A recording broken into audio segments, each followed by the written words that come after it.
The motorcycles arrived before the sun did. 200 of them lined up in the gray pre-dawn along both sides of the narrow road leading to St. Brendan's Church in Hatchwell, Missouri. Their engines were off.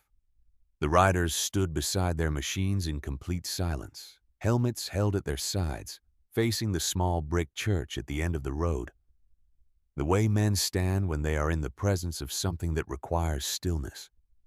The chrome of their bikes caught what little light existed at that hour and threw it back in long, quiet gleams across the empty street. No one in Hatchwell had ever seen anything like it. And it had all begun 2 days earlier with a woman of 91 years, a wooden cane worn smooth by decades of use, and 7 words spoken so quietly in a roadside diner that the man they were directed toward had to lean slightly forward to hear them. But that is getting ahead of things. To understand what those 200 men were doing on that road before sunrise on a Friday morning in October, you have to go back to the beginning. You have to go back to the Monday when Harold Marsh died in his chair. Harold was 92 years old. He had been born in this county, raised in this county, and had spent the better part of 9 decades within a 30-mile radius of the house on Sycamore Street, where he and Evelyn had lived since 1968. He was not a man who required large distances to feel complete. He had everything he needed within reach.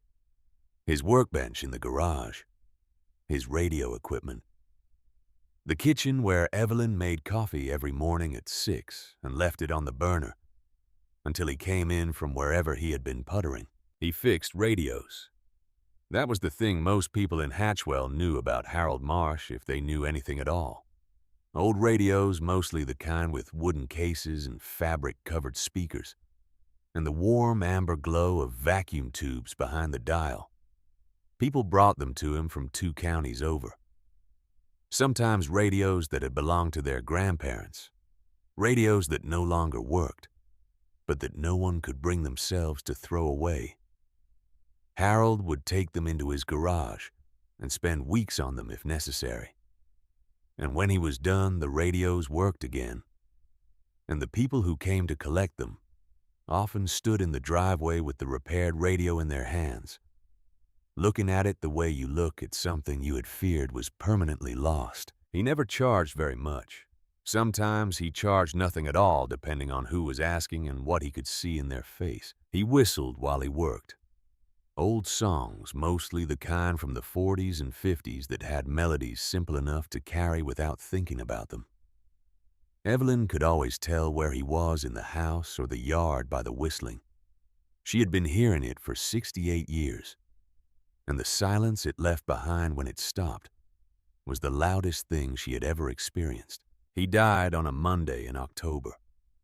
He had been sitting in his chair by the front window, the one that faced the yard, where the sugar maple had turned completely orange in the past week, which Harold had mentioned twice because he considered it exceptional. Even by the standards of Missouri autumns, Evelyn had been in the kitchen when she heard the stillness change its quality. She went to the doorway and looked at him, and understood immediately with the particular clarity that comes to people who have been paying close attention to someone for 68 years, that Harold was gone. She stood in the doorway for a long time. Then she went and sat beside him in the other chair, the one she always sat in when they watched the evening news together, and she held his hand, which was still warm, and she talked to him. She talked about the maple tree, which he had been right about. She talked about the radio on his workbench that he had been working on for the past 3 weeks and hadn't quite finished. She talked about 68 years of mornings and suppers and Sunday drives and the way he used to hum the last few bars of a song when he forgot the words.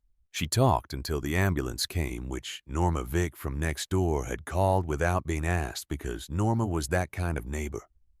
The kind you don't fully appreciate until the moment arrives when you need exactly that kind of person. The arrangements were made. The church was contacted. Pastor Aldrich was gentle and thorough and said all the right things in the right order. He mentioned carefully with the practiced delicacy of a man who had delivered this particular piece of information many times over the years, that the confirmation list for the service was thin. Their son Michael had died in 1994. Harold's brothers had been gone for years. Their circle, which had never been large, had been narrowing steadily for the better part of a decade as people moved away or became too frail to travel, or simply stopped being alive. Evelyn thanked Pastor Aldrich and told him they would proceed with the 10 o'clock service on Friday regardless. She spent Tuesday doing practical things. There were calls to make and papers to sign, an address to locate in the back of the closet. She moved through the house with the careful efficiency of someone who is using motion as a container for something that would otherwise expand to fill every available space. It was on Wednesday morning while she was sorting through Harold's things in the bedroom that she found the box. It was sitting on the shelf in his closet behind a row of flannel shirts that smelled of his aftershave, tucked back far enough that you would not find it, unless you were looking or unless you were doing what Evelyn was doing, which was going through everything methodically, because methodical was the only way she knew how to move through the world in a moment like this. The box was made of dark wood, small enough to fit in one hand with a simple brass clasp and a small brass lock. It was old. The wood had the particular patina of something that had been handled often over many years. The lock was the size of a thumbnail. Evelyn stood in the closet with the box in both hands and looked at it for a long time. She had never seen it before. In 68 years of sharing a life with Harold Marsh, sharing a house and a kitchen and a bed and a workbench and 2,000 Sunday mornings, she had never once seen this box. The key was on a thin chain that Harold had worn around his neck. She had noticed the chain many times over the years without ever asking about it, because Harold was entitled to the things he carried privately, and she had always understood that. Some people needed a small locked room inside themselves, and the mark of a good marriage was knowing which doors to leave closed. But Harold was gone now, and the box was in her hands. She set it on the bureau and left it there through Wednesday. She walked past it going in and out of the room. She looked at it. She did not open it.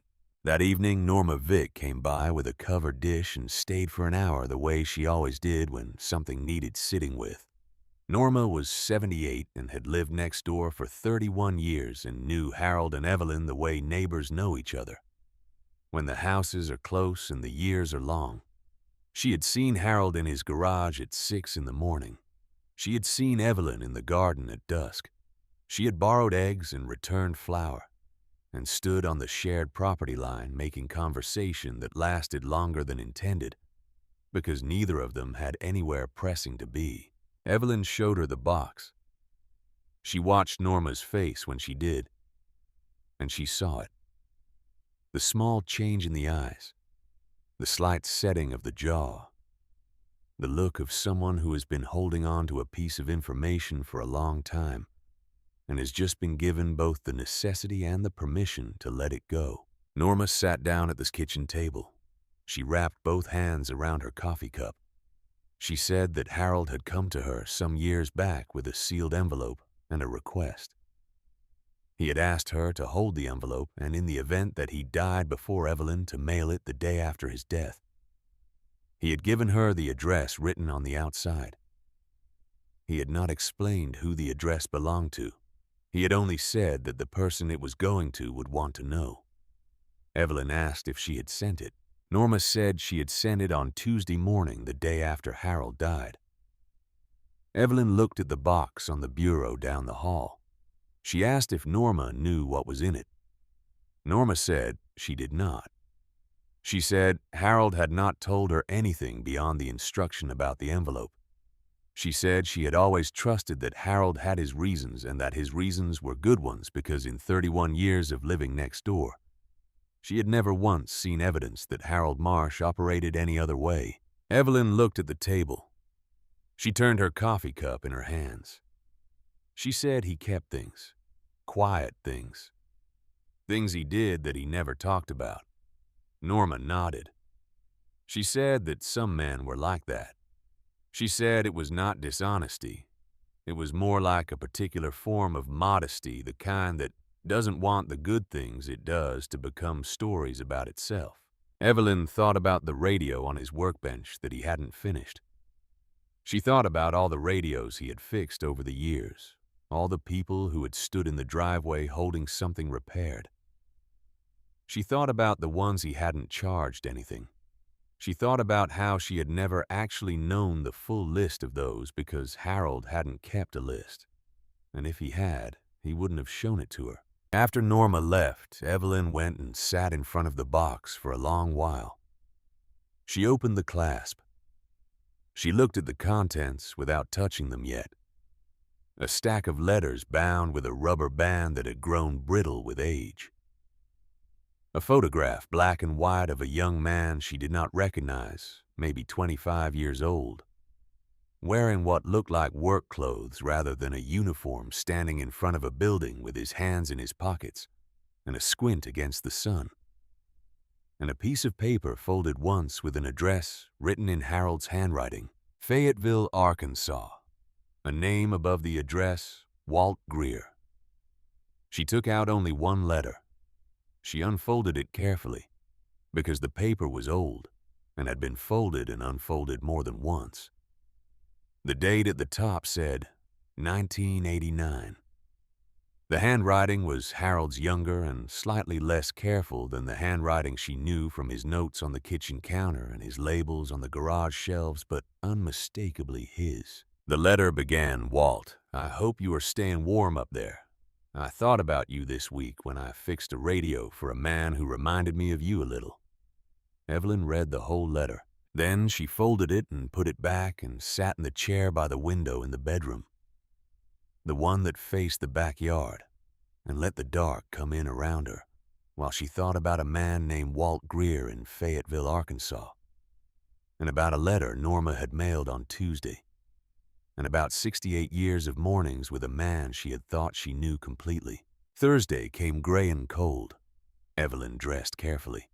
She put on the pale blue coat, the one Harold had said made her look like the prettiest girl in Missouri the last time she wore it, which had been 2 Easters ago. She stood in front of the mirror and looked at herself for a moment. She was 91 years old. Her hair was white. Her hands had the look of hands that had done a great deal of living. She picked up Harold's cane from the corner where she had put it. After Monday, the smooth wooden one he had used for the last 5 years, and she went outside. She did not have a plan. She was not the kind of person who moved through the world without plans as a general rule. But grief has a way of dissolving the structures that ordinarily give a day its shape. And what was left after the dissolution was something simpler and more immediate. She could not stay in the house where Harold was no longer whistling. She could not sit in either of the chairs in the front room. She needed to be somewhere else, and the somewhere else her feet took her was to the car, and the car took her to Riley's Roadhouse Diner on Route 7, which was the diner she and Harold had been coming to on Sunday afternoons for as long as either of them could remember. She noticed the motorcycles in the parking lot before she got out of the car, 4 of them large and gleaming, despite the flat gray light of the overcast morning, parked side by side, with the particular neatness of people who take care of the things they own. She sat in the car and looked at them for a moment. She had not been thinking about motorcycles. She had not been thinking about anything specific, only about the heaviness of the upcoming Friday and the image of Pastor Aldrich's careful face when he told her the confirmation list was thin. She went inside. The diner smelled of coffee and bacon and warm pie crust. The smell that had been the same in this room for every one of the years she and Harold had been coming here. And the familiar quality of it hit her somewhere unexpected. Someplace between the chest and the throat, where things tend to gather when you are trying to hold yourself together. And the world keeps handing you reminders. She saw them right away. 4 men in the corner booth wearing leather vests with patches on them, their jackets draped over the backs of their seats. They were large men, 3 of them anyway, and the 4th was younger and leaner, but still had the same quality the others had, a kind of settled physical presence that comes from spending a great deal of time outdoors doing things that require the body to be reliable. They were drinking coffee and talking among themselves in voices low enough that she couldn't make out the words. Evelyn took a booth near the window and ordered coffee from the waitress, and sat with her hands around the cup, and looked out at the gray day and tried to organize her thoughts into something she could act on. The confirmation list was thin, nearly empty if she was being honest with herself about what Pastor Aldrich's careful language had actually meant. There would be Norma. There would be the Hendersons from the church who were loyal but elderly and had their own difficulties with travel. There might be 2 or 3 others people who would feel obligated by long acquaintance, even if the connection had thinned over the years. Harold Marsh had lived for 92 years. He had fixed hundreds of radios. He had whistled his way through 68 years of mornings. He had written letters to a man named Walt Greer in Fayetteville, Arkansas, for reasons Evelyn was only beginning to understand. And on Friday morning he was going to be buried in a church that was mostly empty. She sat with that for a long time. The truth was she had been sitting with it since Tuesday, since the conversation with Pastor Aldrich. But she had been sitting with it the way you sit with something you are hoping will resolve itself if you give it enough time. It had not resolved itself. It had only gotten heavier with each passing day. Evelyn looked at the men in the corner booth. She thought about what she needed, not in general, not in the abstract way she had been thinking about it all week, but specifically, concretely. She needed someone to be there. She needed the church not to be empty. She needed Harold, who had spent his life quietly showing up for other people, to have people show up for him at the end. She was 91 years old. She had grown up in a generation that did not ask strangers for things. You managed your own business. You did not make your difficulties into someone else's problem. These were principles she had lived by for the better part of a century, and they had served her well. But Harold was going to be buried on Friday, and the church was going to be nearly empty, and she was going to be standing there with Norma Vick and a handful of obligated acquaintances. And that was not acceptable. It was simply not acceptable. And she had reached the point where the unacceptability of it was more present than the lifelong habit of not asking. She set down her coffee cup. She stood up. She picked up Harold's cane, and she crossed the diner floor toward the corner booth. And the younger man saw her first and said something quiet to the others. And by the time she reached the table, all 4 of them were looking at her with the alert attention of people who are not certain what is happening but are fully present for it. The largest of them had gray in his beard and eyes that were lighter than she expected, a pale, clear color that she associated with people who spend a great deal of time looking at large distances. He was maybe 58, she thought. He had the hands of someone who worked with them. He looked at her with neither suspicion nor impatience, but with a kind of direct and open attention that she found surprisingly easier to meet than she had expected. He said, "Afternoon, ma'am." His voice was quieter than she had expected from a man his size. Evelyn stood at the edge of their table and held Harold's cane with both hands and said what she had come to say. Because she had gotten this far, and there was no point in retreating now. She said, "I'm sorry to bother you. I know you don't know me. My husband passed away this past Monday. We were married for 68 years. The men's expressions changed. One of them lowered his gaze. The youngest removed the cap he was wearing. The large one with the gray beard said, "I'm sorry for your loss, ma'am." He said it the way some people say it, not as a formula, but as something that came from a real place. Evelyn said, "His funeral is tomorrow morning at St. Brendan's Church here in Hatchwell." 10 o'clock. She paused. She kept her voice level. She had promised herself she would keep her voice level. And the truth is that there won't be many people there. Most of our friends are gone. The ones who are still around can't easily travel. Our son died some years back. She stopped. The diner had gotten quieter. She was aware of it without looking around. She said Harold was a good man, a quiet man. He spent his whole life doing things for other people without making a fuss about it. And I'm afraid he's going to be buried tomorrow with an almost empty room. And I can't quite make my peace with that. She had not planned to say that last part. It came out anyway. The large man looked at her for a long moment. He had not looked away once since she began speaking. He leaned forward slightly, resting his forearms on the table, and he asked one question. He said, "What is it you're asking, ma'am?" And Evelyn looked at this stranger in a leather vest in a roadside diner and said the 7 words she had walked across the room to say. "I just need someone there for him." The silence after those words was different from the silence that had preceded them.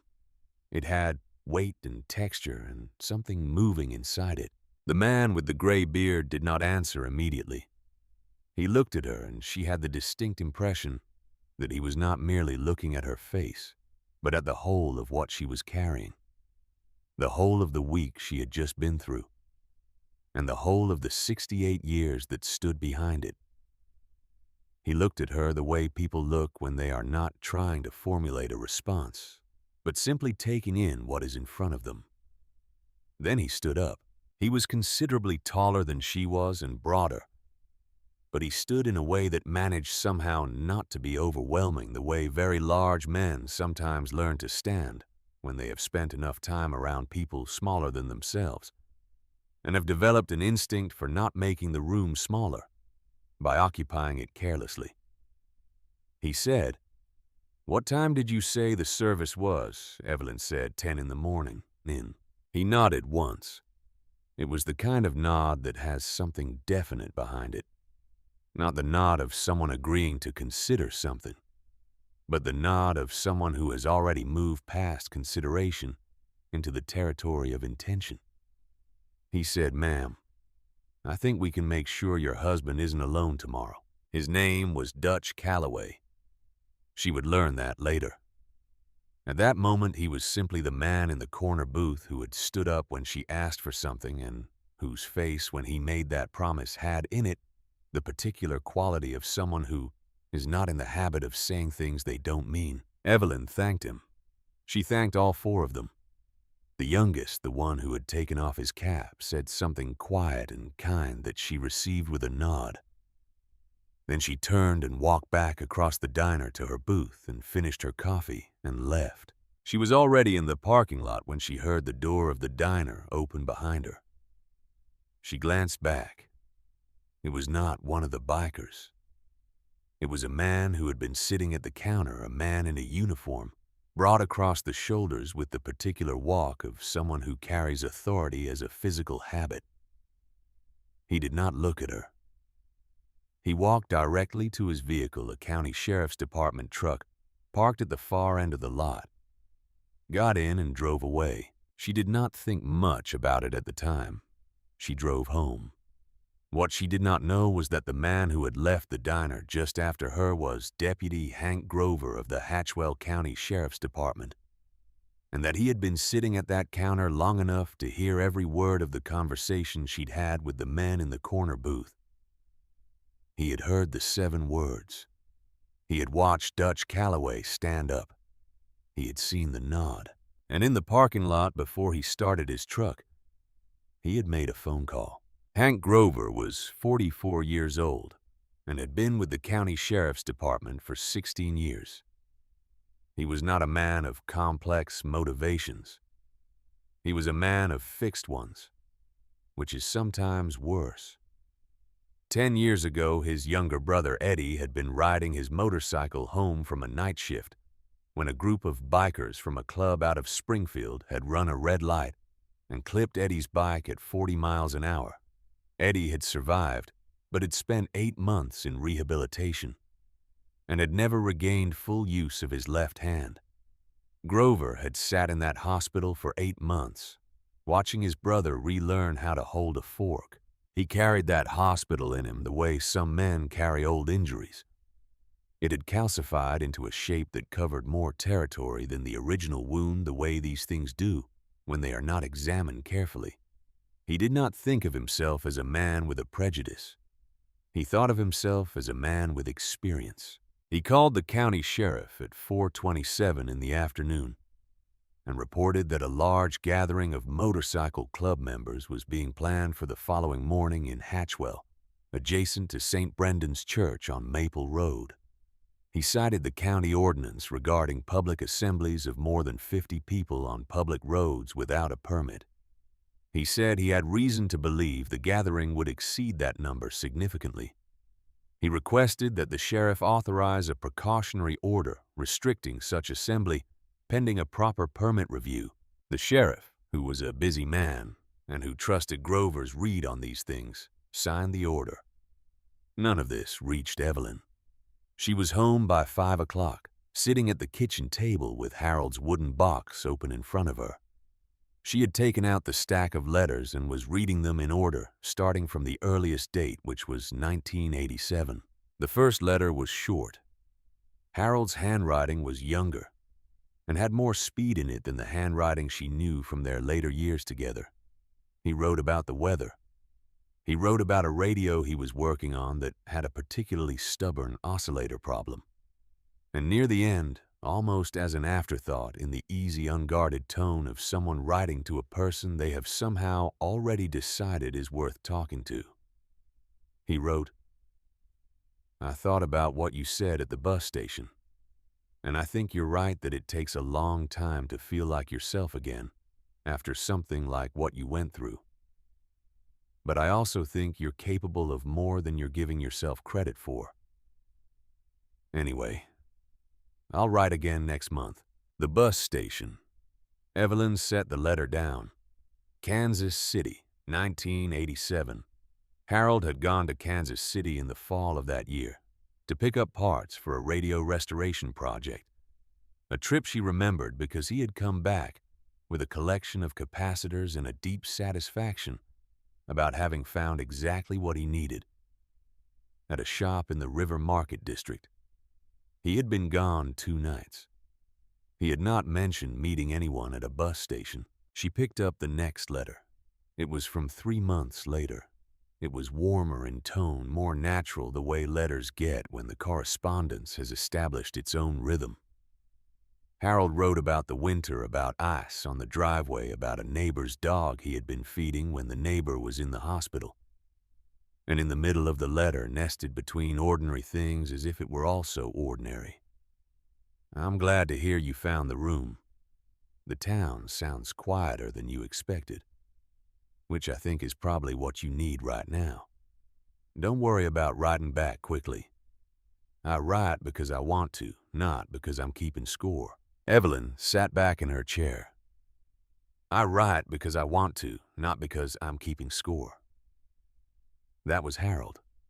That was so completely Harold that she could hear his voice saying it, the particular, even unhurried cadence of it, the quiet confidence of a man who knew what he was doing and why, and had no need to explain it further. She read through 4 more letters before she stopped for the evening.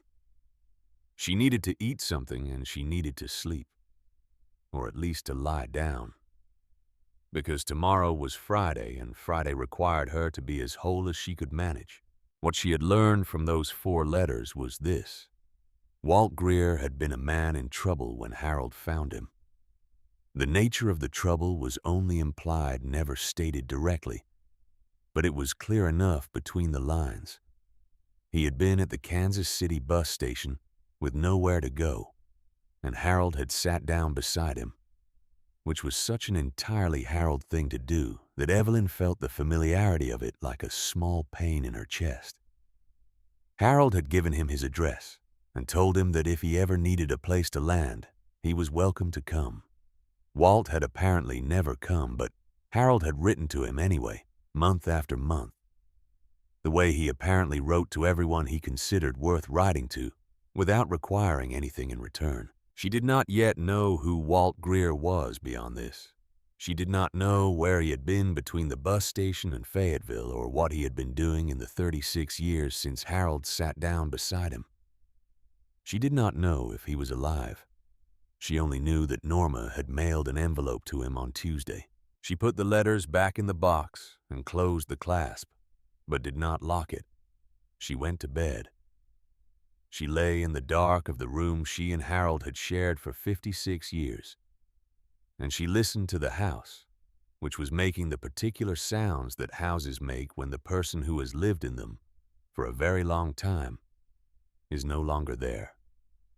Outside on the highways that ran through and around Hatchwell, Missouri, the October night was deep and cold and full of stars.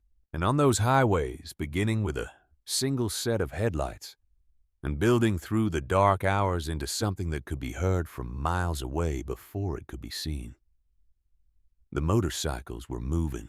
Dutch Calloway had sent one message to the Hells Angels network at 6:30 in the evening, shortly after Evelyn left the diner, and shortly after he had watched Deputy Grover leave the parking lot with the careful speed of a man going somewhere deliberate. The message was 6 sentences long. It described a woman of 91 years whose husband of 68 years had died on Monday, and whose funeral was on Friday morning at 10 at St. Brendan's Church in Hatchwell, Missouri. It said the church was going to be nearly empty. It said the woman had walked across a diner and asked for help with the particular courage of someone for whom asking did not come naturally. It said he thought Harold Marsh sounded like a man who deserved better than an empty room. The last sentence said, "I'm riding to Hatchwell tonight. Who's with me?" Within 40 minutes, 37 people had confirmed. Within 2 hours, the number was past 100. Dutch stopped counting after that and focused on the logistics of where to meet and how to approach the church road and how to ensure that 200 motorcycles arrived in a manner that would communicate exactly what they intended to communicate, which was respect and nothing else. He also noted, without yet acting on it, that the message had been seen by a member of the Hells Angels network who worked as a county court clerk in a neighboring district, and who had texted Dutch separately with information about an assembly restriction order that had been filed that afternoon in Hatchwell County. Dutch read that message twice. Then he made a call to a man in St. Louis. But that was tomorrow's problem. Tonight the roads were filling with headlights, heading east and north toward a small town in Missouri, where a woman of 91 was lying awake in the dark, reading her husband's letters, and beginning for the first time to understand the full shape of the man she had loved for 68 years. In Fayetteville, Arkansas, a man of 71 years named Walt Greer had received an envelope on Tuesday. He had sat at his kitchen table for a long time looking at Harold's handwriting on the outside of it.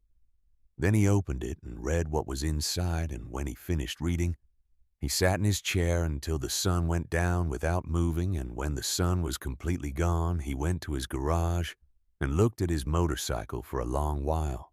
And then he came back inside and went to bed. And in the morning he packed a single bag and gassed up the bike and pointed it north toward Missouri. He rode slowly. His knee had been bad for years, and long rides required more rest than they used to. But he rode. He had received one message through a contact in the Arkansas chapter of the Hells Angels, a group he was not a member of, but whose members he knew from the roads. The message told him about the gathering and the time and the address. He had not needed the message because he already knew where he was going and why. But he was glad to know he would not be the only one arriving. Walt Greer had not spoken Harold Marsh's name aloud to another person in many years. He had thought it regularly, the way you think the names of people to whom you owe a debt that has no currency large enough to repay it. He had thought it on cold nights and on the days when things were difficult and on the days when things were good. Because the good days were partly Harold's doing too, and Walt had always known that. He rode north through the Arkansas, dark and into the Missouri morning, and his knee ached, and he did not stop. By 2 in the morning on Friday, the roads leading toward Hatchwell had a sound to them that people who lived along those roads heard in their sleep, and described the next morning as something like thunder, but steadier and moving with intention, and coming from all directions at once. Evelyn Marsh lay in her bed and could not sleep, and could not stop thinking about a letter she had read that afternoon. The one from 1989, where Harold had written to a man she did not know.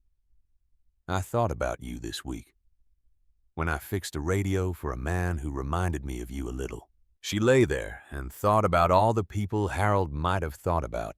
In the 68 years she had known him, all the quiet, private thoughts he had carried alongside the life they shared together. All the radios he had fixed, and all the letters he had written, and all the times he had sat down next to someone at a bus station and asked how they were doing. She thought about Friday morning and the pale blue coat and the church on Maple Road. She thought about 7 words spoken to a stranger in a diner, and a nod that had something definite behind it. She closed her eyes. Outside, the October stars were very bright over Hatchwell, Missouri, and on the roads below them the sound of engines moved through the dark, like something purposeful and patient and very large. Evelyn woke before 5. She had slept in segments an hour here and 2 hours there, the kind of fractured sleep that comes when the mind refuses to fully release its hold on waking. Each time she surfaced, she was aware of the same 2 things simultaneously: the silence where Harold's breathing had been for 56 years of shared nights, and the wooden box on the bureau across the room which she could not see in the dark, but whose presence she felt the way you feel the presence of something that has waited a long time to be found, and is in no hurry now that it finally has been. She dressed in the dark. The pale blue coat was on the chair where she had put it the night before. She did not put it on yet. She went to the kitchen and made coffee and stood at the window looking out at the backyard, where the sugar maple Harold had admired all week stood in the dark, its orange leaves invisible now, but still there, still holding to the branches despite the cold that had come in overnight. She took her coffee to the table and sat with the stack of Harold's letters, the ones she had not yet read. She had read through 1991 the previous evening, and had stopped because her eyes had given out, and because the letters had given her a great deal to carry, and she had needed time to carry it before taking on more. She read 2 more letters before the coffee was gone. By 1992, Harold's letters to Walt Greer had settled into the particular rhythm of a correspondence that has found its own natural form. Harold wrote about the things that were present in his days: a carburetor he was trying to source for a 1948 Zenith console, the first frost, a family of foxes that had taken up residence in the back corner of the yard, and that Evelyn had been feeding without telling him, though he had noticed and had not said anything because he liked watching her do it. He wrote about these things with the same steady attention he brought to everything, and between the ordinary things he wrote sentences that landed differently than the ones around them. In a letter from October 1992, he wrote, "I don't need to know everything that happened to you before Kansas City to know that you're doing the work of becoming someone you can live with. That's harder than most people understand, and more worthwhile than most people acknowledge. Keep going." Evelyn read that sentence 3 times. She thought about the Walt Greer she did not know, the young man in the black and white photograph with his hands in his pockets and the squint against the sun, the man at the Kansas City bus station in the fall of 1987, who had been somewhere difficult enough that Harold had felt moved to sit down beside him and stay. She thought about the envelope Norma had mailed on Tuesday, Harold's final letter to a man he had been writing to for 35 years.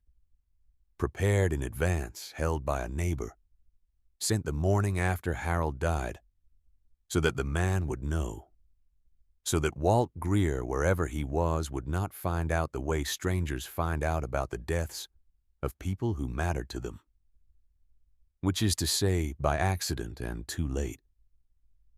Harold had thought of everything, even the things he never talked about. She put the letters back in the box and got up to rinse her cup. Through the kitchen window, the sky was beginning to show the first gray suggestion of morning at its eastern edge. Friday had arrived whether she was ready for it or not. She went to put on the pale blue coat. She was standing at the mirror in the bedroom doing the top button when she heard it. So faint at first that she thought she might be imagining it the way you hear things in the early morning when the world is quiet enough that the mind begins to fill the silence with its own productions. But it persisted, and it grew a low, continuous sound coming from the direction of Maple Road, the road that ran past St. Brendan's Church 6 blocks away. Engines. Many of them. She stood at the mirror and listened, and felt something happen in her chest that was difficult to name precisely. A loosening of something that had been held very tight for 5 days. The taxi she had arranged came at 8:30. She had ordered it for that time because the church was only 6 blocks away, and 10 minutes would be more than enough to get there. But she had wanted to leave early because she could not be in this house anymore this morning. The walls had the particular quality of walls that have absorbed a great deal of living and are now reflecting it back at the wrong frequency. She locked the front door. She walked to the taxi. She carried Harold's cane because it was his, and because she had found that holding it was something her hands needed. She got into the back seat and gave the driver the address he already knew, and looked out the window as they pulled away from the house on Sycamore Street. She had the last letter in her coat pocket, the one from the box that had no envelope, the one that had clearly been drafted, and then set aside the one in Harold's handwriting from the last year of his life that she had found folded separately at the bottom of the box beneath the others. She had read it once last night and had been unable to put it in the box with the rest. It had gone into her coat pocket and stayed there. The taxi moved through the quiet streets of Hatchwell. The town was not yet fully awake. A hardware store with its lights coming on. A woman walking a dog in a red coat. The ordinary fabric of a Friday morning in a small Missouri town. And then the taxi slowed. The driver said, "Ma'am." His voice had a quality of confusion in it. The voice of someone encountering something his experience has not prepared him for. Evelyn looked up from her hands. Maple Road was full of motorcycles. They lined both sides of the street from the corner, where the taxi had stopped, all the way to the gates of St. Brendan's Church and beyond, further than she could see clearly in the pale morning light. The riders stood beside their machines in the still air. No engines running, no voices, just 200 men and women in leather vests, standing in the October morning with their helmets held at their sides, facing the church at the end of the road. The taxi could not proceed. The road was not blocked. Exactly, there was a lane clear in the center, but the driver had stopped because the sight of it was the kind of sight that stops you. Evelyn looked at the rows of motorcycles extending in both directions. She looked at the riders, so many of them standing with the particular quiet of people who have made a deliberate choice to be somewhere and are fully committed to that choice. She looked at the church at the end of the road, small and brick and entirely ordinary, which was about to contain something it had probably never contained before. She opened the car door. The driver said, "Ma'am, we can go around to the..." She was already out of the car. She stood on the road with Harold's cane, and she looked at the length of it at the 200 people standing in the cold morning air. and she understood with a clarity that required no explanation that these were the people Dutch Calloway had promised her. Not 4 of them, all of them. She began to walk toward the church. She had gone perhaps 20 feet when she became aware of something changing in the stillness around her. It took her a moment to identify it because it was a change made of nothing added and something removed. The 2 rows of riders nearest to her had turned slowly and without instruction to face inward toward the center of the road. Toward her. She walked between them. The nearest riders bowed their heads as she passed. She saw large hands with old scars and ink come to rest over chests. She saw a man with a beard that reached his collar close his eyes. She saw a young woman with her hair pulled back, press her lips together against something she was feeling. She walked through all of it with her chin level and Harold's cane in her hand, and she looked ahead at the church gate because that was where she was going, and because if she looked at the faces, she was not certain she could maintain the composure she had decided this moment required. She was composed for Harold. He had always been composed. It was the least she could do. She was perhaps halfway to the gate when she heard footsteps behind her, and a voice said, "Mrs. Marsh." She stopped and turned. Dutch Calloway was standing 10 feet behind her. He was holding his helmet with both hands, and he had taken off whatever he might have been wearing against the cold, because he was standing in his leather vest in 38-degree air, as if the temperature were a matter beneath his concern. He looked in this light and at this hour like exactly what he was, a large man who had been riding through the night and who had something to say that required him to be standing still. She waited. He said, "There's a situation at the gate that I want to prepare you for. Deputy Grover filed an assembly restriction order yesterday afternoon. He's at the gate with it. I have a lawyer working on a challenge to the order right now, and I expect the challenge to succeed. But I wanted you to know before you got there." Evelyn looked at him. She looked at him the way she had looked at Harold when Harold came to her with news that required a response, which was to say, she took it in fully before she said anything. She said, "How long have you known about this?" He said, "Since last night. I've had a man working on it since 10 p.m., she said. "And you rode here anyway?" He said, "Yes, ma'am." She looked at the church gate, which was perhaps 40 yards ahead of her. She could see a county sheriff's department vehicle parked on the far side of it. She could see a figure in uniform standing at the gate with his arms at his sides. She said, "Thank you for telling me." And she turned and kept walking. She heard Dutch fall in behind her. Not close, just present the way certain people make themselves present without imposing. The gate of St. Brendan's Church was a simple iron structure, not ornate, the kind of gate that is there to mark a boundary rather than to impress. It stood open most days. This morning it was closed. Deputy Hank Grover stood in front of it with a folded document in his hand and the expression of a man who is committed to a position and is now standing in it. He was perhaps 10 years younger than Dutch, thick in the shoulders. He had a face that would have been unremarkable under other circumstances, but that this morning wore the particular tightness of someone who has done something they were certain about at the time of doing it and is now being confronted with its full dimensions. He looked at Evelyn approaching. She watched his expression change in a way that he did not appear to have anticipated. She stopped in front of him. She was 5 feet 3 inches tall and 91 years old, and she was holding a wooden cane and wearing a pale blue coat on a cold October morning.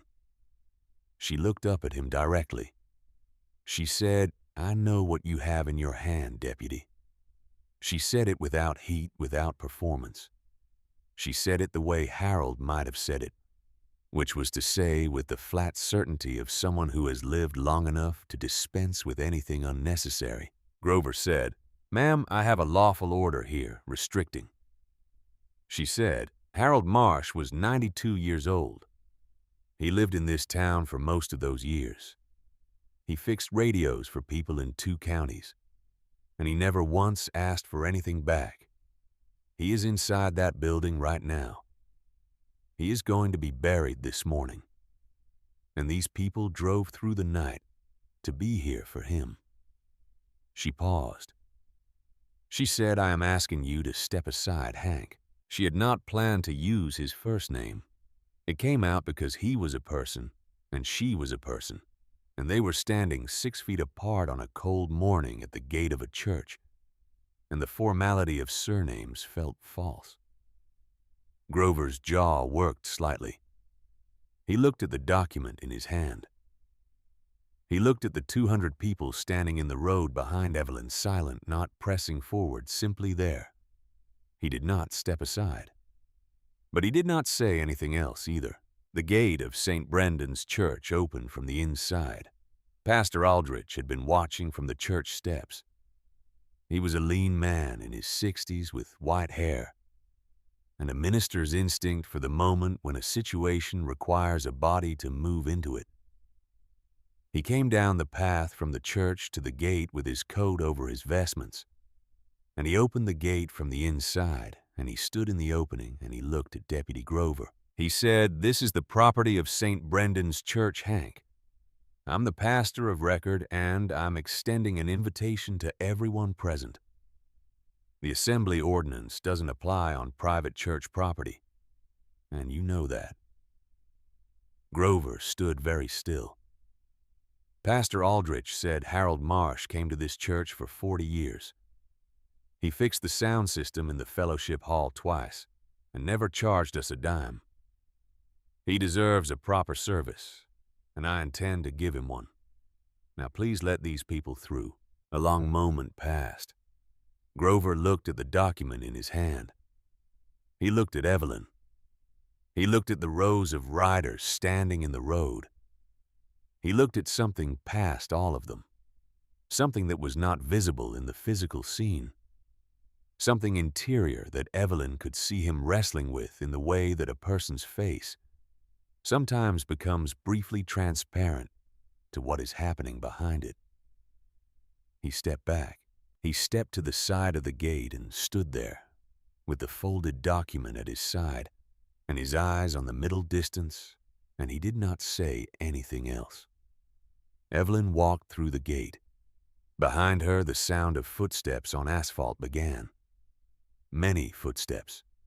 The 200 riders came through the gate in the unhurried, orderly way of people who have somewhere to be and have been patient about getting there, and are now finally moving. She walked up the path toward the church doors without looking back. She could hear them behind her, and she did not need to look back. She knew they were there. Pastor Aldrich fell into step beside her. He said nothing. He simply walked with her up the path and opened the church door and held it for her. Inside St. Brendan's was small and plain, which was appropriate for Hatchwell and for Harold, neither of whom had ever had much use for grandeur. The wooden pews were old and had the particular warmth of wood that has held a great many people through a great many years. The windows let in the pale morning light in long rectangles across the floor. Harold's casket was at the front of the church, dark wood, simple, exactly what he would have chosen if he had been the one choosing. The pews were filling. She sat in the front pew, the one that had been Harold's and hers for 40 years of Sundays. She set Harold's cane against the seat beside her. She folded her hands in her lap, and she looked at the casket at the front of the room, and she breathed. Behind her, row by row, the church filled with the particular sound of many people taking their seats. Carefully. The creak of old wood settling under new weight. The rustle of leather and the muffled sounds of boots on the floor. No voices. No conversation. Just the sound of 200 people filling a church that seats 120. and the particular quality of silence that exists when a great many people have agreed without discussing it to be quiet. When Evelyn turned once briefly to look, she saw the church full from front to back and people standing along the side walls and across the back. She saw large men with ink on their arms, sitting with their hands folded the way she and Harold had sat in this church on hundreds of Sunday mornings. She saw a woman with close-cropped gray hair bow her head over clasped hands. She saw Norma Vick 3 rows back with tears already running freely down her face and making no effort to stop them. She turned back to face the front. Pastor Aldrich came to the pulpit and looked out at the church and was quiet for a moment. She could see him taking it in the full church, the people who had come from. She did not yet know how far. And she could see the moment when the weight of it hit him somewhere below the professional composure. He said Harold Marsh deserved a full house. Today he has one. He has. The service was not long. Harold would not have wanted it to be long. He had always had a practicality about ceremonies that expressed itself in a preference for the meaningful over the elaborate. Pastor Aldrich spoke about Harold's decades in Hatchwell, the radios, the neighbors, the garden, the 40 years of Sunday attendance during which Harold had never once been late. He spoke about the particular form of goodness that does not require an audience, the goodness that operates in the spaces between public moments, the goodness that shows up on a Tuesday with a repaired radio, or writes a letter to someone who needs a letter without expecting recognition for either. Evelyn listened. She listened to the description of her husband and felt the particular quality of grief that comes not only from loss, but from recognition, from being shown the shape of something you had lived alongside for so long that you had stopped being able to see its full dimensions. She had known Harold. She had known him in the daily, intimate, specific way that 68 years of shared life produces. She had known the way he took his coffee and the way he moved through a room when he thought no one was watching, and the way he looked at her sometimes across whatever space was between them, with an expression that needed no words. But there were things she had not known. The box had shown her that, and the box was not, she understood now, a secret Harold had been keeping from her.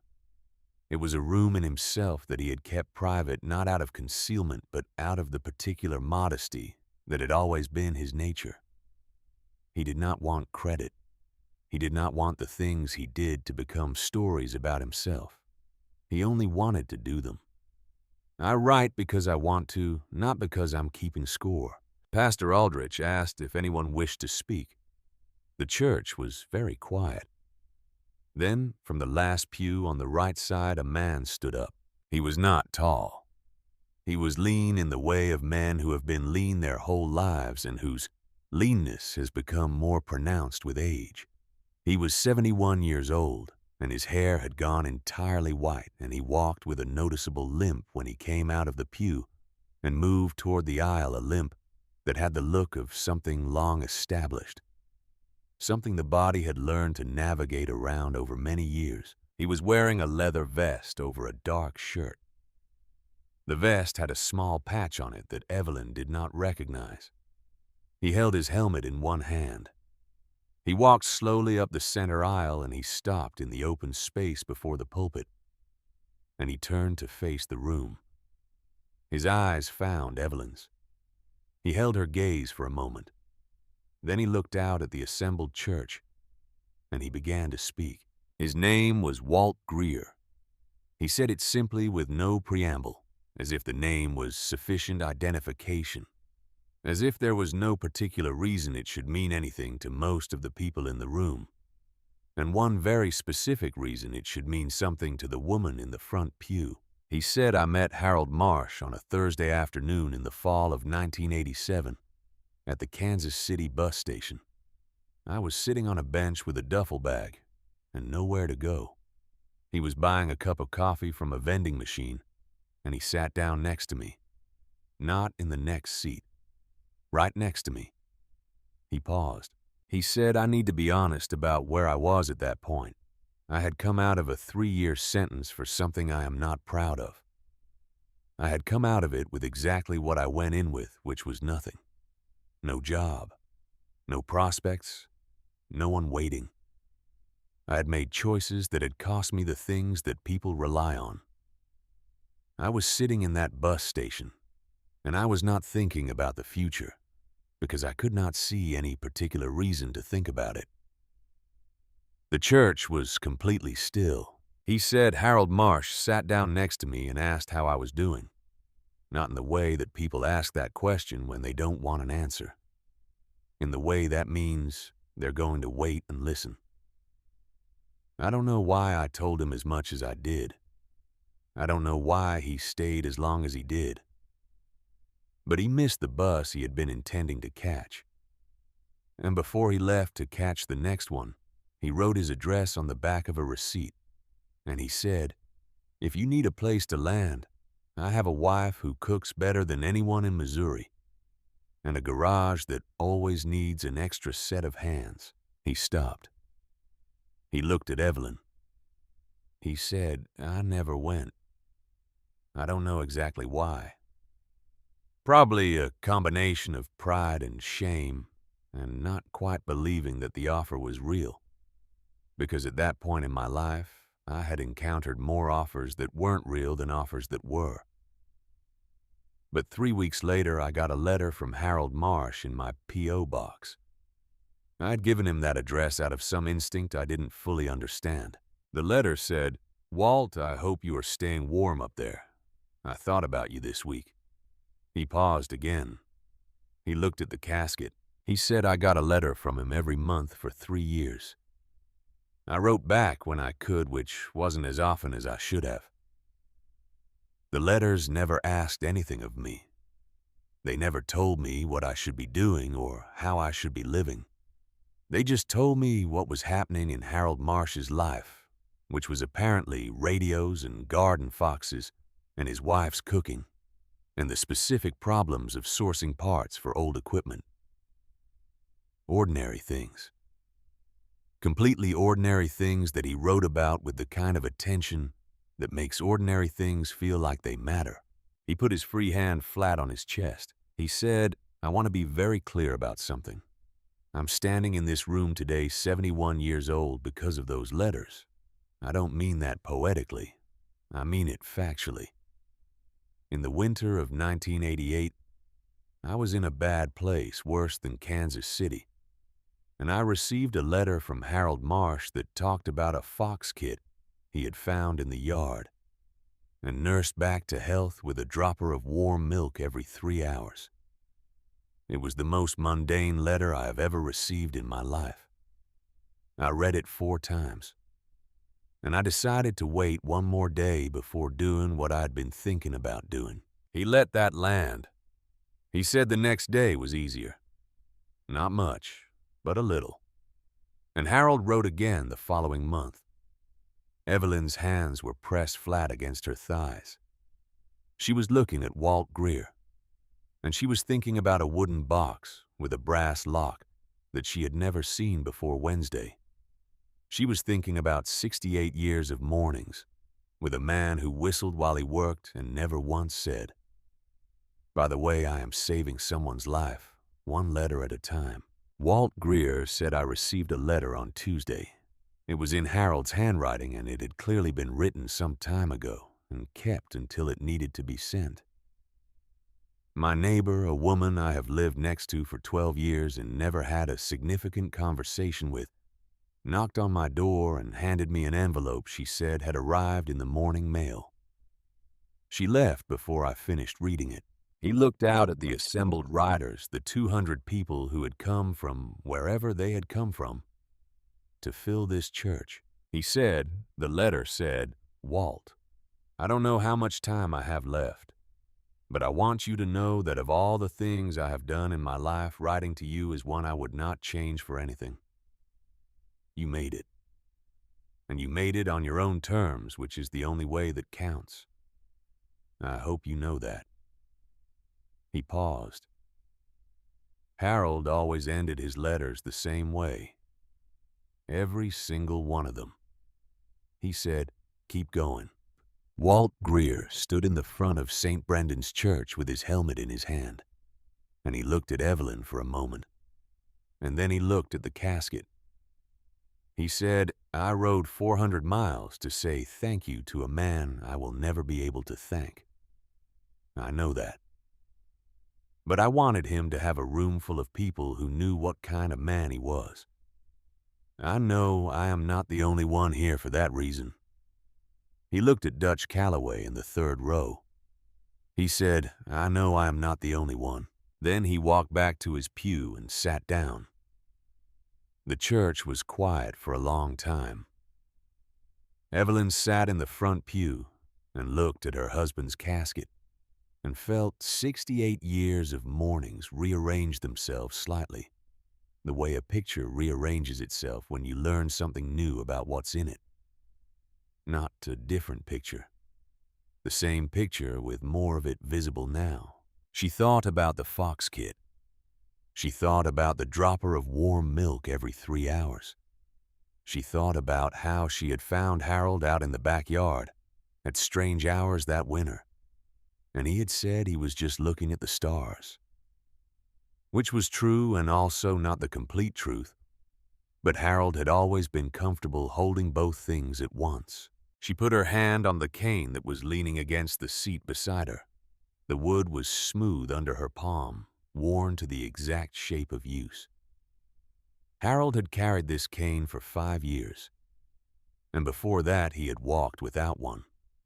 And before that there had been decades of mornings when his walking was something that simply happened without requiring any thought at all. She stood up. She did not plan to. It was not something she had discussed with Pastor Aldrich or decided in advance. She simply found herself standing with Harold's cane in her hand, facing the full church from the front pew. She waited until the room had noticed and settled. Then she said, "I have been married to Harold Marsh for 68 years, and I thought I knew him." She let that sit for a moment. She said, "I did know him. I knew him the way you know someone when you have shared every morning and every supper, and every difficult year, and every good one. I knew the sound of him in the next room. I knew his handwriting before I even read what it said. I knew the way he looked at something when he was trying to figure it out, and the way he looked when he had. I knew him." She looked at the casket. She said, "But this week I have been learning the shape of him. Not a new shape. The full shape. The parts of him that he kept quiet, not because he was hiding them, but because he did not need anyone to see them, to make them real.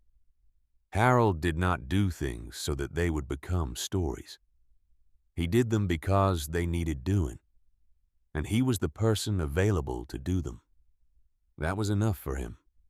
It was always enough." She paused. She said, "I found a box in his closet on Wednesday that I had never seen before. I did not know it existed. It held 35 years of letters to a man I had never heard him mention. I've been reading those letters since Wednesday night, and I want to tell you what I found in them." She looked at the room, at Dutch Calloway in the third row, at Walt Greer in the last pew, at Norma Vick with her hands clasped and her face fully open to whatever was coming. She said, "I found my husband. The whole of him. The parts I lived with and the parts I am only now meeting.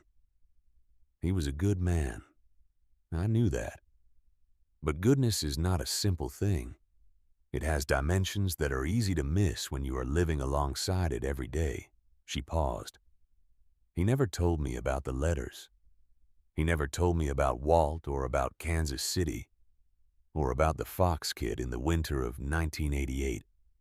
He didn't need to. He wasn't doing it for an audience. He was doing it because there was a person who needed someone to keep writing, and Harold was willing to be that person for as long as it took." She straightened slightly. She said, "I have lived 91 years, and I have made many mistakes, and I have had the extraordinary luck of spending 68 of those years with a man who made fewer mistakes than most and who made them quietly and corrected them the same way.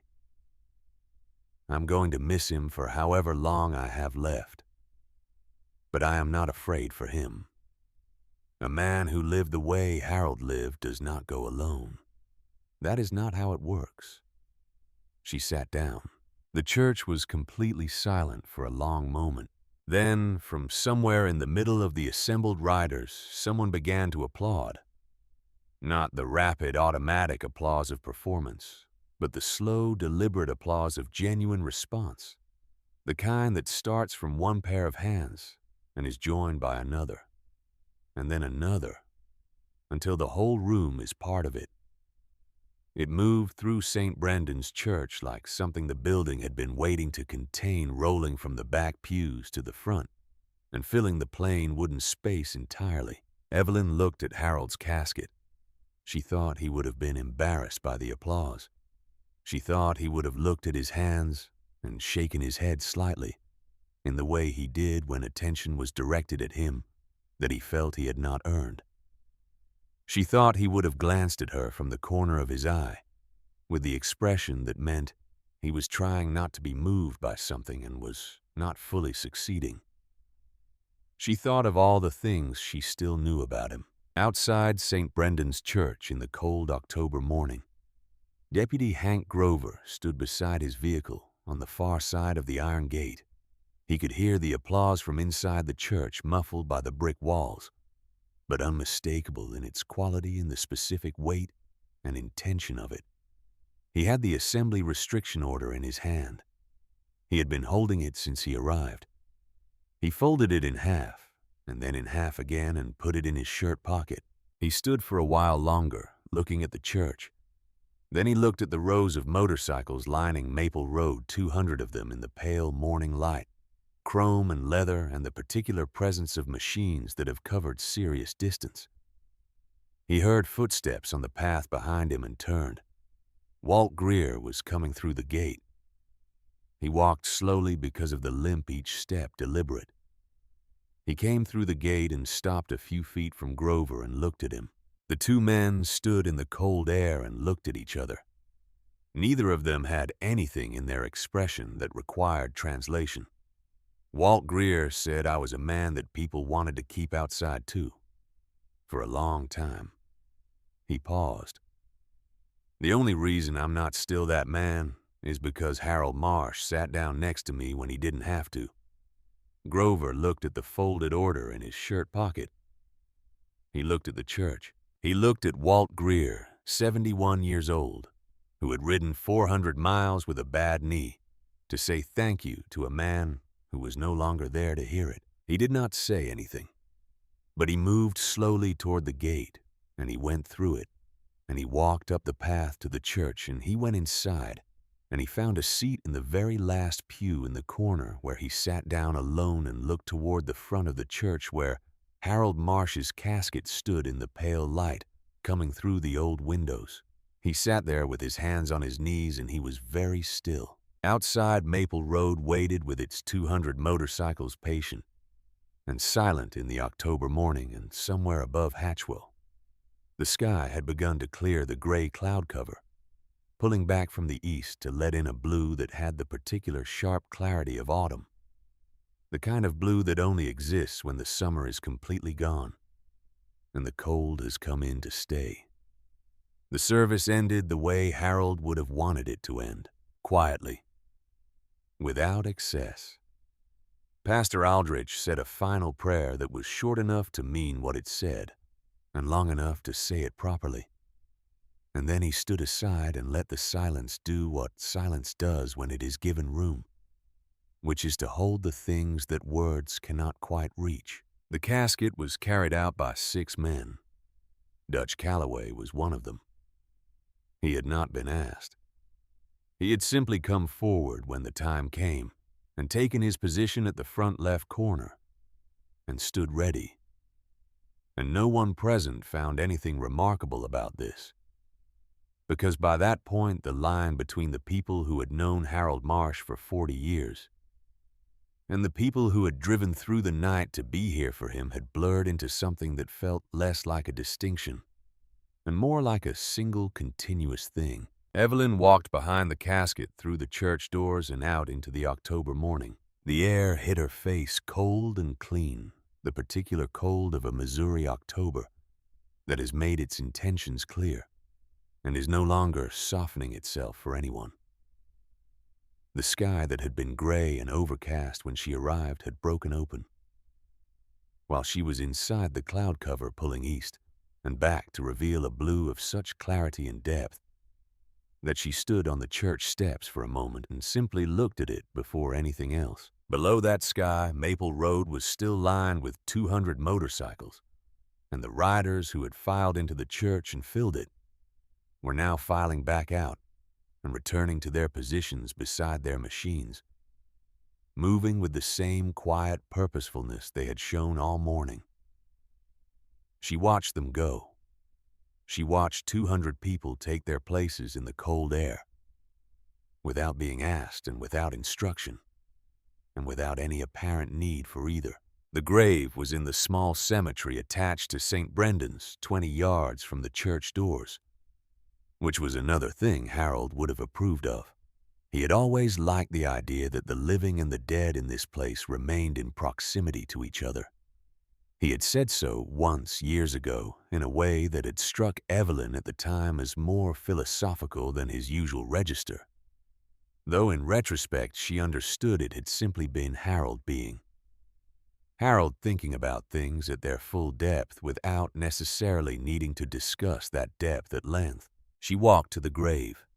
The ground was cold and solid under her feet, the grass gone brown at the edges but still present, and the sugar maples at the cemetery's perimeter had the same orange Harold had admired in their own yard, that particular October orange that seemed to generate its own light.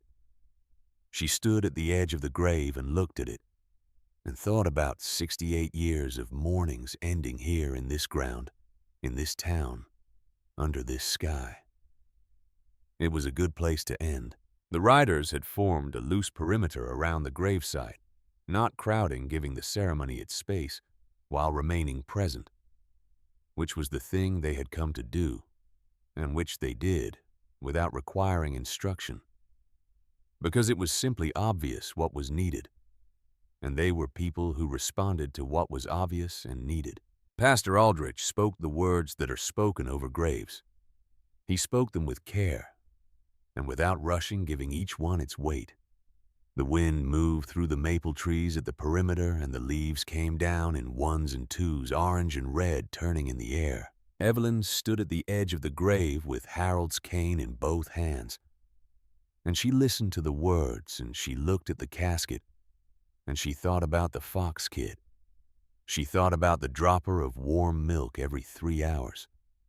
She thought about the winter of 1988, and a man sitting in a bad place reading a letter about an ordinary thing and deciding to wait one more day. She thought about 35 years of letters she had not known existed, and the person who had written them, and the person who had received them, and the particular form of courage it takes to keep writing to someone who does not always write back. Not because you need them to write back, but because you have decided they need the letters. Keep going. That was how Harold had ended every one of them. She had read enough of them now to know it was not a formula, not a closing pleasantry, but a specific and direct instruction that Harold had renewed month after month for 35 years, because he had decided it was the instruction Walt Greer needed most, and had not stopped believing that over the entire span of time. Pastor Aldrich finished. The silence that followed had the particular texture of a completed thing. Not an empty silence, but a full one, the silence of something that has been done properly. Evelyn looked up from the grave. She looked at the 200 people arranged around her in the cold October morning, at the leather vests and the worn boots, and the hands of people who had ridden through the night for a man they had never met. because a woman in a diner had said 7 words that someone had found worth responding to. She looked at Dutch Calloway, who was standing 20 feet away with his helmet in his hands and his eyes on the casket, with an expression she recognized, the expression of a person remembering something of their own, inside someone else's moment. She looked at Walt Greer. He was standing apart from the main group, slightly to the side near one of the maple trees. He had his helmet under his arm, and he was looking at the grave. He was not crying. He had the look of a man who has done his crying already in private over a long period of time, and who is now standing in the presence of something that requires only that he be present, which he is. She looked at Norma Vick standing close to her with a handkerchief pressed to her face, small and determined. She looked at Deputy Hank Grover, who had come from the church and was standing at the far edge of the gathered group, apart from the riders, his hands at his sides, his uniform slightly incongruous among the leather. He was looking at the grave with an expression Evelyn could not fully read from this distance, but that had lost whatever defensive quality it had held earlier at the gate. He looked, she thought, like a man who had arrived at the end of something and was still in the early stages of understanding what that meant. Pastor Aldrich concluded with the words that conclude these things. One by one, people came to the grave. They came in the way that people come forward at the end of a service, not in a rush, not organized, but moving when they were ready and stopping when they needed to, and then moving on. The riders came. They came in their leather and their boots, large and small, young and old men and women, and each one who came to the grave spent a moment with it. Some touched the casket with one hand. Some bowed their heads. Some stood for only a few seconds, and some stood for longer. Some saluted. One man, broad and gray-bearded, and someone Evelyn had not seen before, took a coin from his jacket pocket, looked at it for a moment, and then placed it on top of the casket, with the care of someone placing something irreplaceable. She asked Dutch later what kind of coin it was. He said it was a challenge coin from the man's years in the army. He said the man had ridden from Memphis. He said the man had never met Harold Marsh and had come because the message Dutch sent had said that Harold was the kind of person who deserved a full room, and the man from Memphis had decided that was sufficient reason. It was sufficient reason. When Walt Greer came to the grave, he stood there for a considerable time. Evelyn watched him. He stood with his eyes on the casket, and his lips moved very slightly in the way of someone saying something that is not meant to be heard by anyone other than the person it is directed to. He stood until he was done. Then he stepped back and looked at Evelyn, and she looked at him, and something passed between them that would have been difficult to explain to anyone who had not been present for the mourning in its entirety, but that both of them understood completely.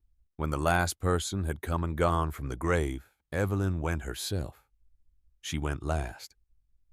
She had been standing to the side, receiving the quiet acknowledgments of those who passed by, the nods and the brief words and the hands briefly pressed over hearts, and she had received each of these with the composed attention she had maintained all morning. But now she went to the grave herself, and she stood at its edge with Harold's cane in her hand. She did not say anything aloud. She thought of 68 years. She thought of the house on Sycamore Street. She thought of coffee on the burner at 6 in the morning and the sound of whistling from the direction of the garage. She thought of 2 chairs in the front room facing a yard, with a sugar maple that had turned an exceptional orange this October, and that Harold had mentioned twice. She thought of a wooden box with a brass lock. She thought of a photograph of a young man with his hands in his pockets. She thought of the phrase, "Keep going," written at the bottom of 35 years of letters renewed each time, as if it were being offered for the first time. she said quietly into the October air, and the cold and the presence of 200 people standing in respectful stillness behind her. "I'm going to keep going, Harold. You don't have to worry about that." She stood for another moment. Then she turned and walked back toward the church path. The envelope was waiting for her on the bench just inside the church gate, placed there at some point during the service by hands she had not seen. It was a plain white envelope, thick with what was inside it. Her name was written on the front in handwriting she did not recognize. She picked it up and held it and looked at it, and Dutch Calloway appeared at her side. He said, "That's from all of us." He said it simply the way he said most things. She opened it there at the gate. Inside were pages. Many pages filled with names and signatures in handwriting of every variety, small and cramped. Large and open, careful and hurried, the full range of human handwriting representing the full range of people who had put their name to this thing. She turned through the pages slowly. The names meant nothing to her individually, but collectively they meant everything, which was the point. There were names with addresses in Missouri and Kansas and Tennessee and Arkansas and Indiana and states further than that. There were names that had notes beside them. "Harold sounds like my own father. My dad would have liked this man. For everyone who showed up when they were needed." She turned to the last page, at the bottom in handwriting that was slightly more deliberate than the rest, as if the writer had taken care with it, were 2 lines. "No man who lived the way Harold lived ever truly leaves alone." And below that, underlined, "Once keep going." Evelyn stood at the iron gate of St. Brendan's Church with the envelope in her hands, and the October sun on the pale blue coat Harold had liked, and she felt the thing she had been holding since Monday rearrange itself into a shape she could carry. Not lighter exactly. You do not lose 68 years of mornings and have it become light, but differently weighted, balanced in a new way. She looked up. Maple Road was full of riders preparing to leave. Engines were not yet started. People were moving to their bikes, adjusting things, putting on gloves. The small preparatory motions of people who are about to return to the road. The sound of it was the sound of departure, purposeful and unhurried.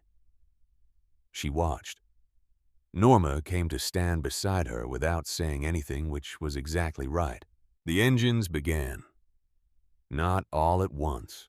Ones and twos building from the near end of the road and extending outward, each engine adding its voice to the collective, until the sound had the depth and breadth and texture that Evelyn had heard from her bed in the early hours of the morning, the sound she had lain there identifying and feeling in her chest as something loosening.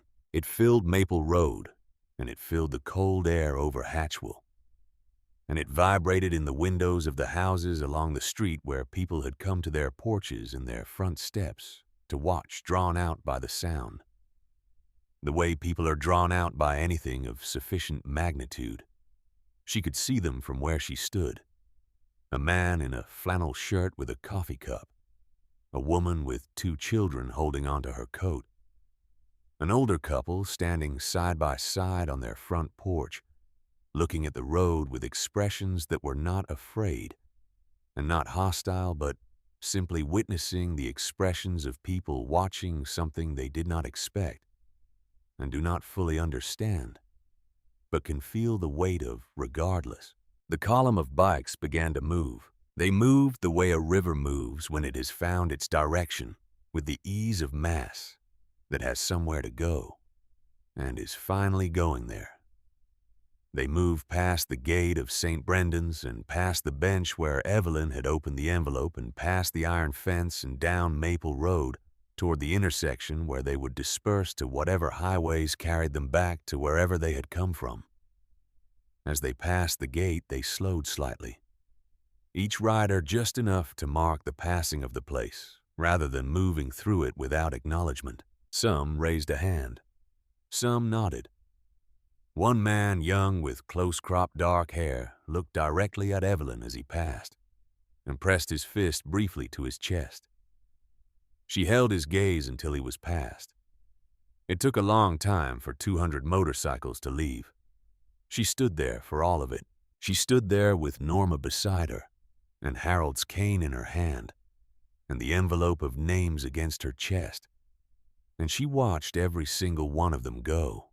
She watched because it seemed important that she be present for the whole of it, the way she had been present for the whole of the morning. Harold had deserved a full room. He had gotten one. And the people who had given him that deserved to be seen as they left, which was the least she could do. And also, she understood the most. Walt Greer came to say goodbye. He came on foot, having not yet retrieved his motorcycle from wherever he had parked it. And he came to where Evelyn was standing, and he stopped in front of her, the way he had stopped in front of her at the grave, with the particular stillness of a man who has something to say and is taking the time to locate exactly the right words for it. She spoke first. She said, "I read the letters." He looked at her with an expression she could not entirely parse. Some combination of things. She said, "I started Wednesday night and I've read most of them now. I haven't finished, but I will." She paused. He wrote beautifully. "Did you know that Walt Greer said I know?" She said he never told me. Any of it. Not Kansas City. Not the letters. Not any of it. Walt said, "I think he felt it was your time he was spending. Writing the letters took time. He may have thought he owed you an explanation and not known how to give one without making it into more than it was." Evelyn thought about that. She said it was never more than it was. It was Harold being Harold. There was no explanation needed for that. Walt nodded slowly. He said the last letter. The one Norma mailed. "I need to tell you something about the last letter." He paused. He said in it that he was sorry he could not do more. He said he had always felt he should have done more for me, that letters were not enough, that he should have found me and made sure I was all right in person, rather than just on paper. He said this had bothered him for years, and he wanted me to know he was sorry for it. He stopped. He said, "I want you to know that the letters were enough. They were more than enough. They were exactly what I needed in the form I could accept at the time, which was words on paper from a safe distance that asked nothing of me. If he had come in person, I might have turned him away. I was not ready for that. But the letters I could receive. The letters I could fold up and put in my pocket and carry with me." He paused. "I carried some of them for years, literally, in my jacket. I have 3 of them still."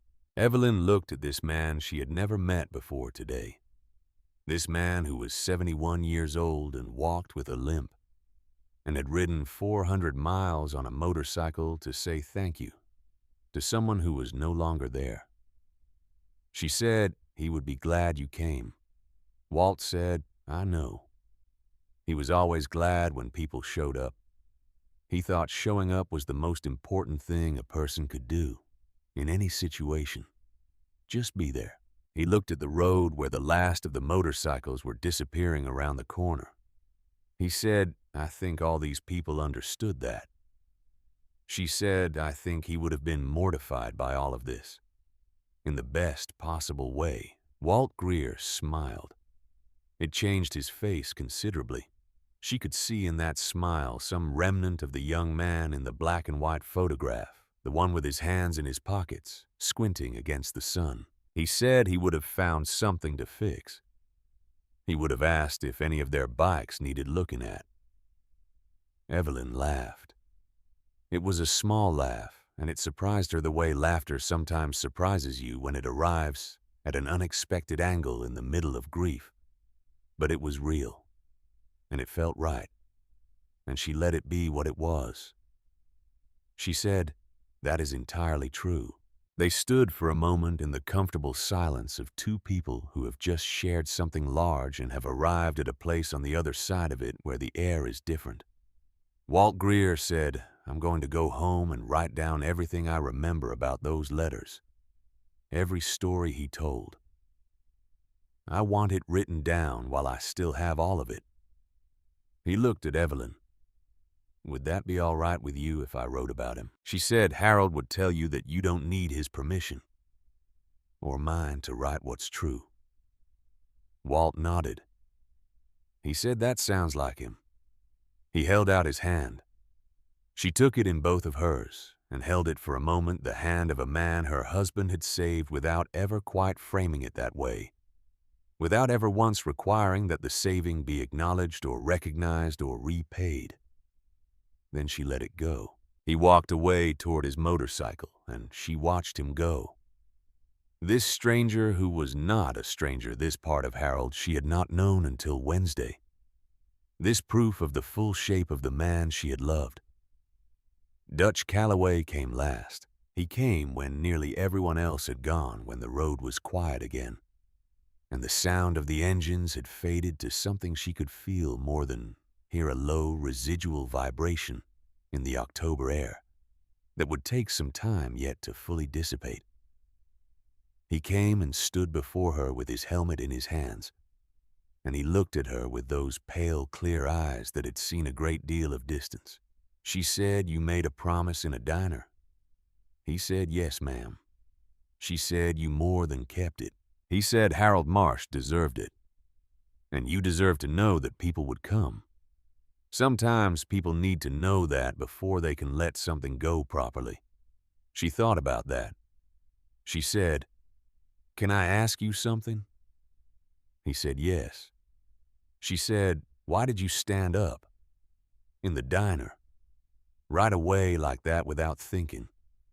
Why did you say yes so quickly?" He was quiet for a moment. He looked at the road. He said, "My father died in 1999. Small funeral. Almost no one there. He was a man who had spent a lot of years after the war keeping to himself. And by the time he was gone, the world had moved on, enough that there wasn't much of a crowd left to gather." He paused. "I stood at that grave, and I thought that he deserved better. Not because of who he was to me, just because of who he was. Just because he had lived." He stopped. "I've been thinking that ever since, about what people deserve just by virtue of having lived a full life." He looked at Evelyn.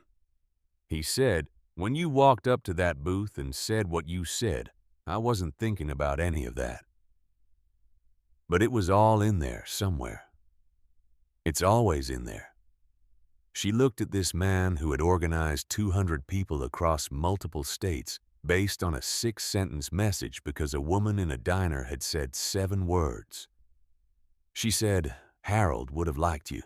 Dutch looked slightly uncertain for a moment, in the way of people who are not accustomed to this kind of statement and are not entirely sure how to receive it. He said, "I think I would have liked him." He put on his helmet. He said, "Mrs. Marsh, you take care of yourself."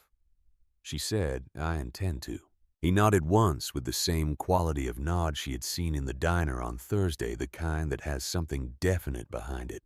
Then he walked to his motorcycle, the last one on Maple Road, and he swung his leg over it with the ease of a man who has done this 10,000 times.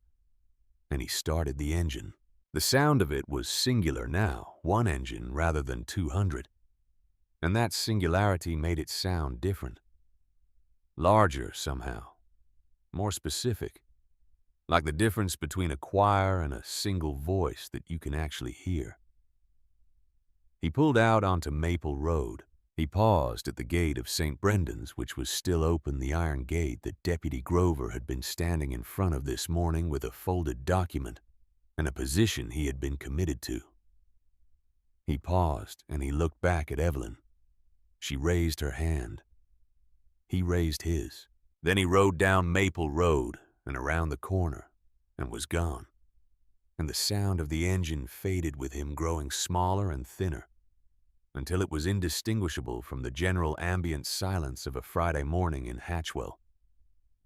The road was empty. Evelyn stood at the gate of St. Brendan's Church with Norma Vick beside her, the envelope of names against her chest, Harold's cane in her hand, the pale blue coat around her, in the October air. She was aware of someone behind her, and she turned. Deputy Hank Grover was standing at the edge of the churchyard near the maple trees. He had his hands in his jacket pockets, and he was looking at the empty road where the motorcycles had been. He looked in this light considerably younger than he had looked at the gate this morning. Or perhaps not younger. Perhaps simply less armored. People sometimes look like different ages when they take off certain things. He was not looking at Evelyn. He was looking at the road. But after a moment, as if feeling the fact of her attention, he turned and looked at her. She did not say anything. He did not say anything. He looked at her for a moment with the expression of a man who has done something he cannot undo and knows it, and is in the early stages of figuring out what that means for how he moves through the world going forward. It was not a comfortable expression. It was not meant to be. He nodded to her. A single nod.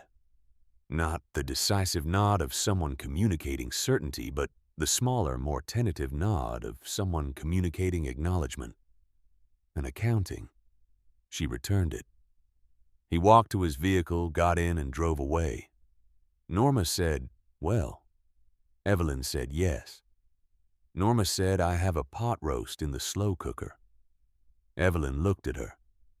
Norma said, "You are not going back to that house to be alone today. I put it on before I left this morning.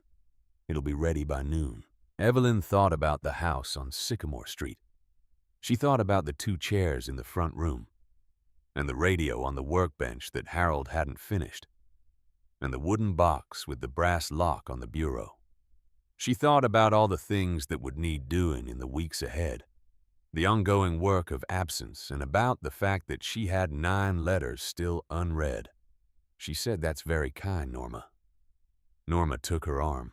They walked out through the gate of St. Brendan's Church and along the path to where Norma's car was parked on the side street. The maple trees along the cemetery perimeter were dropping leaves steadily now in the October wind, orange and red turning in the air and settling on the cold grass around Harold's grave. She looked back once. The grave was still. The maple leaves were settling around it with the patient indifference of things that continue, regardless of anything else. And the sky above it was that particular sharp October blue, the kind that only comes after the gray has gone and the cold has arrived. The kind that has depth and clarity to it. The kind that makes everything below it look more precisely itself. She turned and walked to Norma's car. Over the following days, she finished the letters. She read them in the mornings, mostly at the kitchen table with coffee on the burner at 6. Because the 6 a.m. coffee was a habit of 68 years, and she had no intention of abandoning it simply because the person she had made it for was no longer there. She read the letters in order, 1 or 2 a day, and she let them show her the man she had known in his full dimensions. The Harold of the letters was the Harold she had known, the same cadences and the same particular brand of attention, but seen from an angle she had not had access to before. The angle of what he did when no one who loved him was watching. She wrote to Walt Greer. She wrote on the 2nd Sunday after the funeral on the good stationery she had used for important correspondence for 40 years with the pen Harold had given her for their 45th anniversary, which had a heft and a balance to it that she found she could write with for longer than with any other pen. She told him she had finished the letters. She told him she was glad he had come. She told him that the coin was still on the mantelpiece over the fireplace, the one from the man who had come from Memphis, because she had not known what else to do with it, and it seemed to belong somewhere visible. She said she thought she would write to him sometimes, if that was acceptable. She said she had spent a week reading the letters of a man who believed that writing to someone was worth doing for its own sake, independent of response, and she thought she might try operating on the same principle. She said she hoped he was well. She said she hoped his knee was holding up. She said she would end the letter the way Harold had always ended his because it seemed like the right way to end a letter. "Keep going," Walt wrote back within the week. His handwriting was different from Harold's, narrower and slightly slanted, but it had a similar quality of attention to it. The quality of someone who was writing because they meant to, and not because they had to. He said he was well, and the knee was tolerable. He said he had started writing down the stories from Harold's letters, and it was going more slowly than he expected, because each story wanted to be told at its full length, and he was finding it difficult to abbreviate things that deserved their full space. He said he would be glad to hear from her again. She wrote back. The radio on Harold's workbench sat unfinished for 3 weeks. She left it where it was because she was not ready to move it, and because there was nothing wrong with it sitting there, and because in some way she could not quite articulate the presence of the unfinished radio felt like the right thing. A project in progress, something that had not yet reached its resolution. On the 4th Sunday after the funeral, Norma came for coffee in the morning, and they sat at the kitchen table and talked about Harold for 2 hours, which was something they had not done before in 31 years of neighboring. Not because Harold was not worth talking about, but because the conversations they had had before never required it, and now the conversation they had did. Norma told her about the day Harold had helped her carry her mother's furniture from the moving truck, when Norma's back was out and Norma's sons were too far away to come. She said he had showed up without being asked, which was the thing about Harold you did not have to ask. He noticed, and he came. Evelyn told her about the Fox kit. Norma looked at her and said, "I know about the Fox kit." Evelyn said, "Of course you do." They laughed. In the weeks that followed, people came to Evelyn's door. Not a flood of them. One at a time or two. People from Hatchwell and from the surrounding area who had heard about the funeral, who had read the piece that ran in the county newspaper. On the Monday after, who had somehow learned that Harold Marsh had been a man worth knowing about. They came and they sat in the front room in the 2 chairs, or they stood in the kitchen while she made coffee, and they told her things about Harold. Small things, mostly. The things people remember. The time he had fixed someone's grandfather's radio without being asked. The time he had stopped to help a woman with a flat tire on Route 7 in the rain, and had not left until the spare was on and the jack was back in the trunk. The time he had left a pot of something on a porch during a winter when the household inside was not doing well, left it without knocking, left it, so that no one would have to receive it from him directly. She wrote every story down. She had a notebook she had found in the hall closet, a plain one with a green cover, and she wrote the stories in it as they came to her, her own memories and the ones that people brought. She did not know what the notebook was for, not exactly. But Harold had kept records in his garage, careful handwritten notes about the radios he worked on and the problems he had solved. And it seemed right that someone keep a record of him with the same care. One afternoon, 6 weeks after the funeral, she was sitting at the kitchen table with the notebook open in front of her when the phone rang. It was Dutch Calloway. He said he was calling to see how she was doing. He said it the way he said most things, directly and without fuss, the way of a man who has decided to make a call and makes it without excessive preamble. She said she was doing reasonably well. She said she was writing things down. She told him about the notebook. He said that sounds like something he would have appreciated. She said, I think he would have been baffled by the entire thing. The notebook and the funeral and all of it. he would have said he hadn't done anything worth that kind of attention. Dutch said the ones who think they haven't done anything worth attention are usually the ones who have done the most. She thought about that. She said, "Dutch, the letter that Harold sent to Walt, the one Norma kept and mailed the day after he died. Do you know what's remarkable about it to me?" Dutch waited. She said Harold wrote that letter knowing he might die before Walt. He prepared for it. He thought about the fact that there was a person who had been receiving letters from him for 35 years, and that if he died, that person would need to know. He thought about that in advance, and he made a plan, and he asked Norma to execute the plan, and he never told me any of it. She paused. Not because he was hiding it. He wasn't hiding anything. He just didn't think it needed to be a conversation. He just thought it needed to be done, and so he did it. Dutch was quiet for a moment. He said, "Mrs. Marsh, your husband knew exactly what he was doing for 35 years, and he did it anyway without needing anyone else to know about it. That's the rarest thing there is." She looked out the kitchen window at the backyard. The sugar maple had lost most of its leaves now. The orange was mostly gone on the ground and brown, and the branches showed through clear against the November sky. It was still a good tree.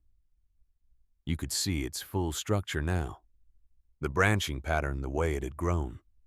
You could see it whole. She said, "I know."